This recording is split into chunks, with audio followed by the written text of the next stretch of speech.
Legal. Você falou aí de ansiedade e medo. Uhum. Como a gente pode distinguir esses dois? Ansiedade, eu posso tratar ela como um sentimento também? Ou não? Bom, vamos lá. Existem discordâncias, mas eu vou falar de acordo com o que vejo. A ansiedade, ela é um sentir. Existem alguns pesquisadores que podem falar que não, mas eu observo assim, a ansiedade como um sentir.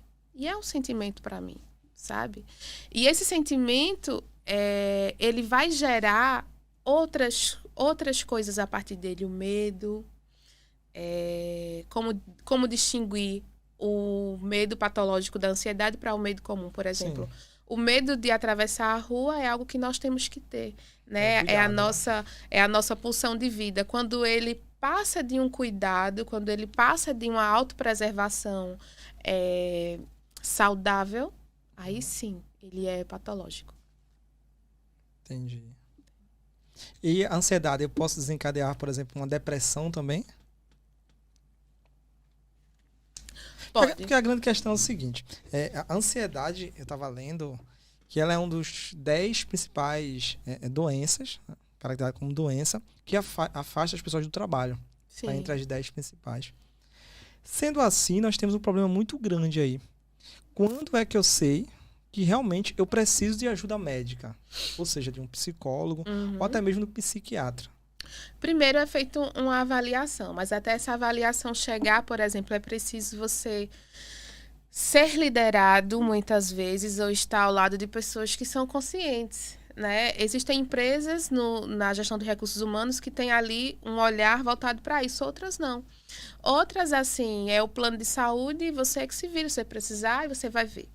E aí é preciso que a gente perceba que se o seu sono está comprometido, se você não está dormindo bem, se trabalhar está te trazendo angústia, se o medo quando alguém fala com você está te vindo de uma forma que você se tranca dentro das suas atividades, se você começa a perceber a ansiedade externando na tua pele, se você consegue perceber as suas relações sendo prejudicadas pela tua ansiedade, pelo teu medo, pela tua angústia, pela tua modulação de humor que está ali constantemente ociosa, oscilando, na verdade. Então, é preciso ter um auto-olhar, se perceber. E o se perceber é algo que a gente tem batido muito na tecla, porque às vezes a gente encontra alguém que leva alguém à terapia, mas que não se leva. Esposas que chegam e você tá precisando, você tem que ir, vai, leva. E ela tá lá. Então, é muito fácil nós olharmos para a dor do outro, perceber a anormalidade funcional do outro, mas o grande X da questão é a gente ter a habilidade de se observar. De se observar e de viver como carne e osso mesmo. O próprio Freud já dizia que nós somos seres de carne e osso querendo viver como se fôssemos de ferro. E nós não somos de ferro e não há maldade ou perda nenhuma em ser humano. É colocado muitas vezes uma cultura até para as nossas crianças sobre os super-heróis, né? Mulher Maravilha, o Hulk, o Homem de Ferro, o espetáculo de ser espetacular. E na verdade não. O espetáculo de você vencer na sua estrutura humana, sem historinhas, né? Se confrontando e seguindo, é maravilhoso. Isso precisa ser visto. Mas a cultura dos super acabam que adoecendo de uma forma inconsciente. E quando eu falo inconsciente, sabe, Jair, é muito interessante porque tem muita coisa que nós temos aqui, até que nós falamos conscientemente, principalmente para os nossos filhos, mas que inconsciente nós temos ali pequenas construções que a gente precisa ir quebrando, identificando, e é preciso um auto-olhar. Até a própria psicoterapia, ela funciona sim, mas quando a pessoa está ali disposta a entrar no porão dos seus sentimentos, dos seus pensamentos. Por exemplo, eu recebi um rapaz, casos clínicos são maravilhosos de falar, porque muita gente se identifica. Sim. Eu recebi um rapaz que ele falou assim, cada vez que eu olho assim para uma criança, eu nunca fiz mal para uma criança, nunca. Mas cada vez que eu olho para uma criança, eu sinto assim uma vontade de apertar tanto, sabe? De apertar, apertar, apertar. E aí eu chego e tenho assim vergonha de falar isso. Eu nunca falei para ninguém. Não é para machucar, eu sinto uma vontade enorme de apertar. E aí eu perguntei para ele: "E por que que você sente essa vontade? Você não imagina não?" Ele fez: "Não imagino não. Inclusive, eu não quero ter filhos, e eu não quero ter filhos justamente por isso.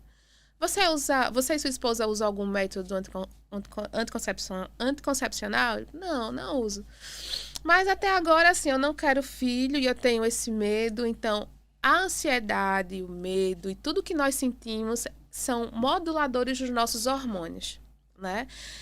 A esposa dele já tinha feito um exame que você testa a sua fertilidade, ele também, tudo ok, mas a gente não tem filho, então tá tudo bem.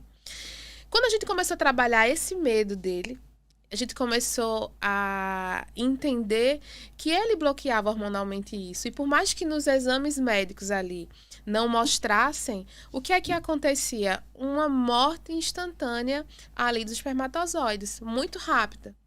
A partir do medo, do choque emocional. O que aconteceu?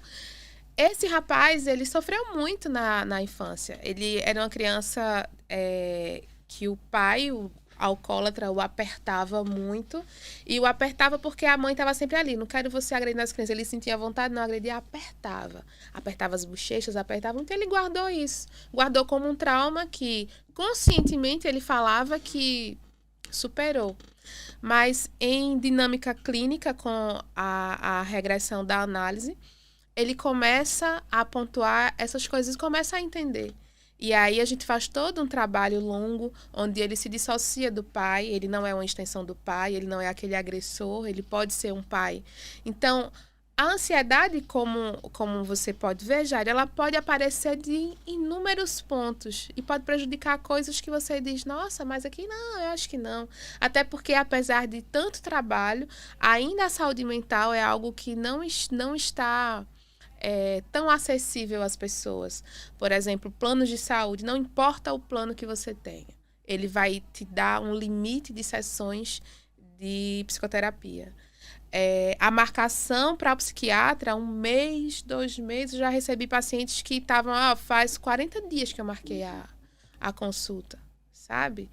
E quando você vai para o particular, né, isolado do plano, muitas vezes não é acessível para todo mundo. Então, ainda a saúde mental no SUS é algo que precisa ser mais extenso. Na saúde privada também é algo que precisa ser cuidado, trabalhado. E cada indivíduo também precisa buscar, ler, perguntar, beber da fonte dos profissionais que tem essa abertura de esclarecimento, procurar as clínicas escolas que também são muito boas. Eu não tenho nenhum tipo de receio a indicar elas, né?